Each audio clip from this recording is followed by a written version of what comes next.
Welcome to my show. A guest here. Her name is Chari Pere. Mrs. Chari, how are you doing, ma? I'm doing great. How are you today? I'm fine. Thank you very much, Mrs. Chari. Firstly, you are an award-winning cartoonist. You are also into coloring. You are a coloring book specialist, a marketing artist, and a writer. Can you please, ma, discuss more about yourself and how you're doing currently now, ma? Sure. I've been drawing since I was a year old. I've been taking art lessons since I was six, and I now do it professionally. I have a background in humor. I had once worked at I had interned at Mad Magazine and had some work contributed there. And I spend a lot of my career now creating cartoons and other resources to add humor and also to help people heal for emotional and reproductive challenges that they deal with. So I currently have a series now, the Unspoken cartoon series about reproductive health, where I shared my story about my personal miscarriage 7 years ago. And I shared it as a comic. And the actress Mayim Bialik, who's known for Blossom and The Big Bang Theory, she shared it online and helped it go viral. And so now I have a series where I tell different people's stories through comics and through now animated shorts too. Yes, thank you so much, Mrs. Jari. And I know you write a lot of cartoons and stuff like that. Do you also have any book that you have in angle of this project, man? I right now everything's available online. If you go to my website, Chari Pere, CHARIPERE.com, there's a section for the unspoken cartoons.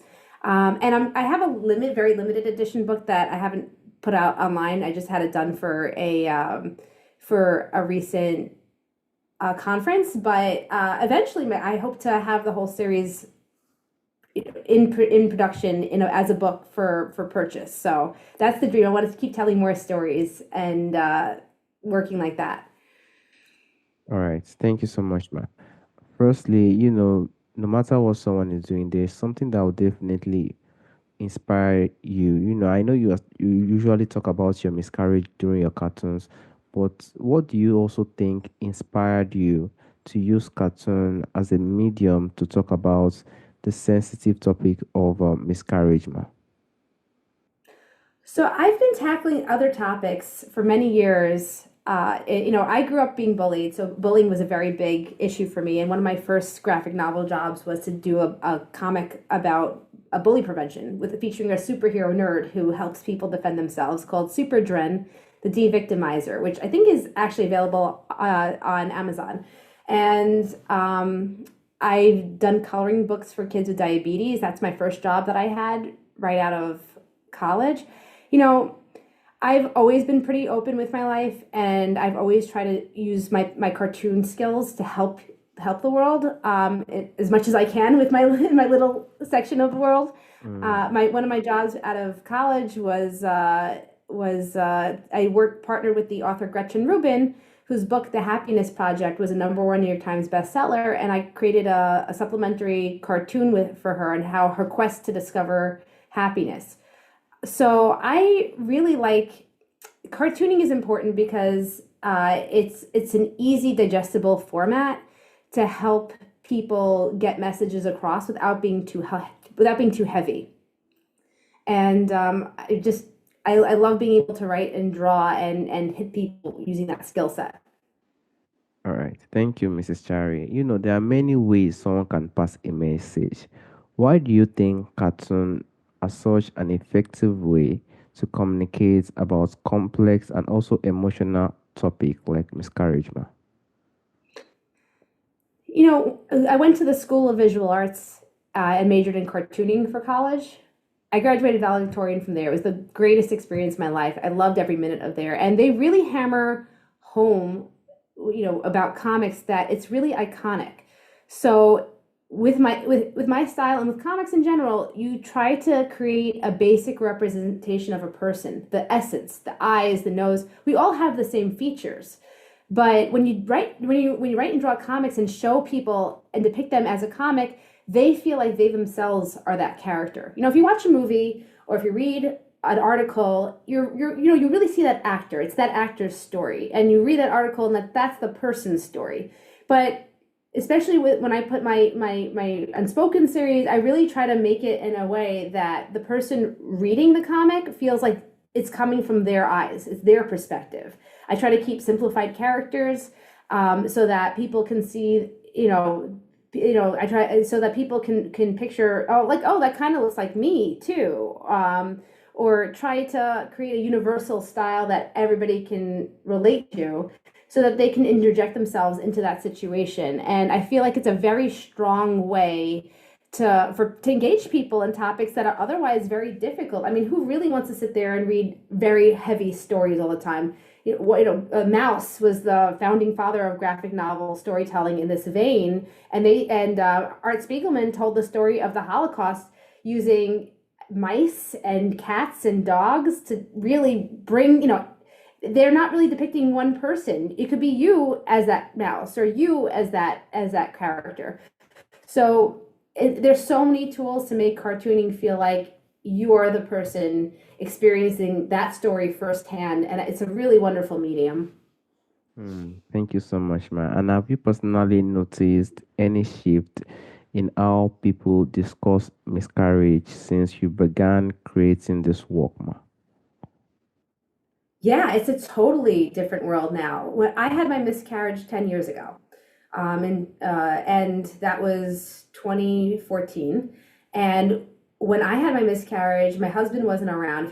He was out of town the entire 5 days that I got the bad prognosis. And by the time he came back, my baby had been gone.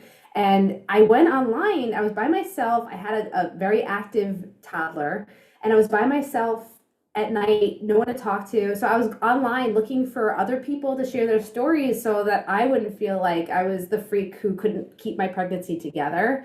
And I couldn't find anything other than a few articles of people talking about it, and in vague terms, like just a general overview. And I really needed to hear a story about, hey, I had a miscarriage. I had this experience. I thought I was going to lose a baby, but it was actually fine. Or, hey, I had a miscarriage and I was like, it happened, and then I was able to have a baby right away, or it took me X number of times afterwards to have a baby. I just wanted to hear other people's, how they bounced back from it, the tools that they used to feel better. And I couldn't find it. And I know like I mentioned before, I've tackled topics like bullying and diabetes, and I've also talked about domestic abuse in some comics. And it was just very natural for me to then be like, well, you know what? I don't see what I need from here, so I'll make it so that someone else going through the same situation wouldn't feel alone. And nowadays, there's so many different organizations that didn't exist at the time. The miscarriage movement, I was supposed to have a baby. There's so many that are there for resources for people to talk to, just to listen, because you can't change the physical parts of what happens in a miscarriage. Like that, that's your body, and that's what happens physically, that you can't prevent. But the emotional side, I felt like such a failure, and no one had talked about it. I had three friends who'd mentioned in passing, but like I really didn't know to the extent of how common it was. And that whole time where you don't, it's, for some reason, it's a tradition to not talk about your pregnancy until after the first trimester. So people didn't know I was even pregnant, let alone miscarrying, and it felt very alone. So it's good that it's good to that people are talking about it more now, because if people had just been more open about it, I would have known who to talk to. I would have realized, oh, this is common. It's 1 in 4 pregnancies. I just need to get through it, and everything will be fine on the other side. Or like once I'm done, I can move on one way or another. It would have taken away the whole mental trauma of it, which was a big part of it. So I'm glad that there are more resources and people are talking about it more now, but there's still lots of work to be done. Yes, I completely agree, Mrs. Chari. And what challenges do you think you face, in addressing this stuff through your cartoons, ma? Oh yeah, I I'm very open with my life, and I'm always, when you're open with things, it leaves you open to judgment, unfortunately. Mm, Overwhelming the I've had an overwhelmingly positive response to sharing my cartoons. But every now and then there's somebody who chimes in with something negative, including I was people, another one when the comic first came out. criticized that, like, how can you feel like a failure? It's so natural. And I'm like, well, you know what? Unless you're in this position, you don't really quite understand it. And that's not like, why are people judging each other for stuff like that? And also, as an Orthodox Jew, when I shared my story, and most recently the animated version, I have a fellowship this year from the Jewish Writers Initiative Digital Storytellers Lab, and I'm turning my comics into animated shorts as well as producing more comics. And I put my story that I released in 2017. I turned it into an animated short and released it in time for Mother's Day. And I mentioned as part. I'm very open about my journey, so people can understand my line of thought, so that they have similar thoughts. They're like, oh, someone else gets it too. So as an Orthodox Jew, I'm not allowed to, or I'm not supposed to, use technology, work from Friday night sundown to Saturday night on sundown. And I had a really bad health issue that, I had very heavy bleeding on Saturday morning, and you are fully allowed to break the Sabbath to save your life. That is not a question. But I also knew that this was something that the doctors had told me was going to happen. So it didn't feel like my life was in danger. So I didn't know whether or not I should call the doctor, and a neighbor convinced me, call or I will. So I called her, and the truth is, in hindsight, now it's kind of helped me be like, if anything is slightly, you're slightly injured, just call the doctor. But I was dealing with a lot. There was a lot of emotions. I was by myself. I had a very active toddler. I wasn't thinking straight. And so, I had I put it out there, and people would criticize me for, oh, like, that's so dumb. Why would you go through that? Of course you're supposed to break the Sabbath. That's a bad look for you. And I said, you know what? I'm just trying to be real and honest. And these are the thoughts that people are going through. And if it can help someone else going through the same situation as me, then so be it. That's, if a few people aren't happy with some of my life, then it's not their life anyway. So there have Mm. definitely been challenges of judgment, but overall, it's been very supportive and overwhelmingly positive feedback. Hmm. Thank God. It's definitely not easy as an Orthodox person. Thank you so much, ma. And there will also be ways you think people can also use creativity to address difficult subjects. You're already doing it through your cartoons and your work today. So how do you think others can also use creativity to address difficult subjects and spark meaningful conversation, ma? Oh, I mean, creativity is so subjective. So if people feel the need to express themselves, just figure out what works best for them. Is it baking? Do you want to do baking to express your inner, story, or share any trauma or any messaging that you want to do? Is it podcast? Is it writing? Really, it's a very subjective question. And if somebody wants to be creative, just, figure out what your strengths are, what brings you joy, and what makes you feel like this is easy and this is the right way. And then there's so many ways to share your stories, either by humor or by being more serious, or filmmaking is, anybody can just take their phone and record something, and then with CapCut you can just put together a whole video on your own. You don't really need to have a whole background in production anymore. So there's so many ways to go, and I definitely feel like there's so much going on in the world right now, with there's so much stress, and it's creativity is a great way to release. And when you share your story, you also help others, because not only are you healing yourself, but the people who need to hear it too are also feeling less alone. So it's a win-win for everybody. Yes, I completely agree, Mrs. Chari. Thank you so much, ma. And how do you think art, specifically cartoons, how do you think it can contribute to healing for those who have also experienced miscarriage, ma? So I shared my story because I didn't want to feel alone. And Mhm. since I've released my project, I've had people contact me from all over the world, because not only did it help them feel less alone, sometimes the stories help. I started with my story about my miscarriage, and then I shared a male perspective on miscarriage, and then I shared a story about a Down syndrome diagnosis, and most recently a story about a twin pregnancy that had to result in a reduction to terminate one of the fetuses in order to save the other as well as the life of the mom. And people contact me about how they felt no one got it, or either they've never talked about it because it was too painful and they finally felt seen, or maybe they didn't consider how their husband felt when they were going through a situation. And by sharing these stories, for me personally, I was able to really heal faster. It's what helped me heal the most, because I felt like this traumatic thing that happened to me I was able to turn it into something positive and something good. And I've gotten that feedback from some of the other people who share their stories as well. And the people who are going through it are also feeling seen, and like someone is talking to them, whether or not they want to talk themselves, to share their own story, they feel like they can receive it. And then the people around them are now understanding what their friends and family are going through when they deal with the trauma. So they understand a little bit more of how to help people. So it really helps everybody understand, the trauma that the individual is going through, the spouse and the immediate family is going through, and also the support team. And it's been a very important project for me, and I'm very grateful for the voice and the opportunity to help as many people as I can. Yes, and I also like the way you said, the way you were helping others, you were also healing through it. That's a very, very good insight. Thank you so much, Mrs. Chari. And I want to go to point of storytelling.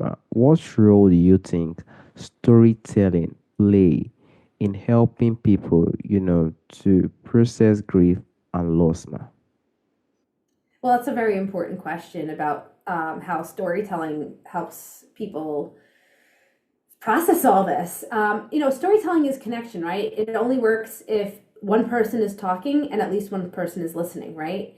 So when you tell your story, you are digging into your body and you're feeling the trauma or feeling the fun, the humor, or whatever story you're trying to get out that's stuck in you. You are bringing it to the surface. So you're not keeping it alone anymore.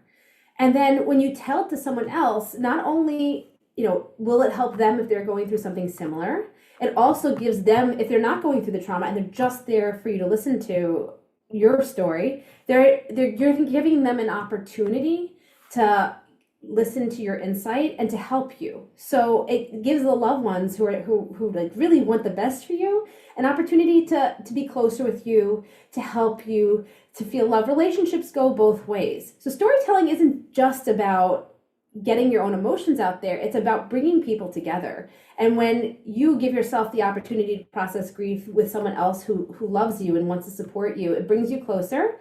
And it just, love and positivity are what helps everybody get through difficult times. And storytelling is a very powerful medium. And that's why I really encourage people to not keep their traumas inside and really to speak out and find your support team, the people who, not everybody's going to react the same way. Not everybody's going to be a good storyteller or a good listener. Some people who tell their stories might think they're helping, but they'll share something that's hurtful. And some people who are listening may not give the good reaction. But by working together and talking more, we can share what is good, what helps, and also realize that each person is different. And what works for me, physical hugs, little, soothing ice cream may not work for someone else, Mm. so everybody has to consider who the person is who needs the help and who the person is who's listening, and figure out the right relationship to help everybody heal together. All right, ma. Thank you so much, Mrs. Chari. And what advice would you give to someone who wants to use their creative talents to address personal or sensitive topic as you've done, ma? Yeah. So there's so many ways to be creative, more than ever. Everything is very simple. So basically, find the medium that works for you, and find your inner team to help look at your work before you share it. I have my husband who is the editor, my husband Ellie Schiff, he's the editor and the co-producer and the voiceover actor and casting director for for this whole project, for the whole Unspoken series, but also for every other project that I have. I run everything by him. He edits.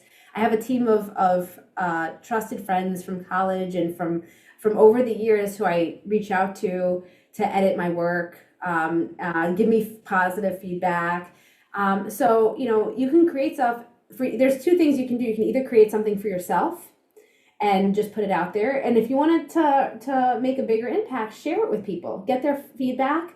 Even before you finish it, either after you finish it fully or in the process, and get it to a place where it really makes the maximum impact. And you can do that by developing a team and your people to help give you the guidance and suggestions to make your creative process and talents become a reality in the most impactful way possible. And also just go for it, because when you share your creativity, and when you share your inner self, everybody wins. And just if you put up, just fair warning, if you put it on the internet, there's going to be trolls no matter what your topic is, and everybody has opinions. So as long as you're ready for that, you can decide whether to keep your project for yourself or to like try to push it online. And that's a subjective, very subjective decision, but do it. Just do it. And everybody wins when everybody tries to put something positive out there into the world. Yes, completely agree. Thank you, ma. And lastly, there's a question I normally ask, ma. From the forefathers, from the ancestors, there's a lot of things that is missing during that time. If there is anything or anyone you would like to bring back to our time today, what do you think that thing would be, ma? From the forefathers, as an Orthodox Jew, I've studied the Bible, and I really love these stories. I tackle in some of my workshops. I discuss how each of the patriarchs and the matriarchs, how they all had their fertility issues, and it's so common. So why do we why do we not talk about it more? So I'm actually a really big fan of Isaac, because Isaac worked, when his wife didn't have a baby, he stood right next to her and prayed to try to have a child together. So I've always been really fascinated about how their relationship, and I would love for him to talk about like his background and his decision. And as far as the matriarchs go, I love Sarah, because Sarah has a sense of humor and is very witty, and I just feel like she had such struggles, and I'd love to talk to her about how she dealt with everything, and um, some of her decisions. And I feel like they're really fascinating to hear their stories and their openness about their experiences. And yeah, it's pretty cool. I completely agree. That's also makes someone to know that no matter how you age, there's hope. I want to personally thank you, Mrs. Chari, for your time, for the opportunity, and to speak about your cartoon work. Thank you so much, ma. Oh, thank you so much for having me on. It's so nice to meet you, and I hope that you continue to bring good stories into the world, and you're using your talents and your ways to help people heal too. So I really commend you, and thank you for having me here. All right, ma. Bye bye.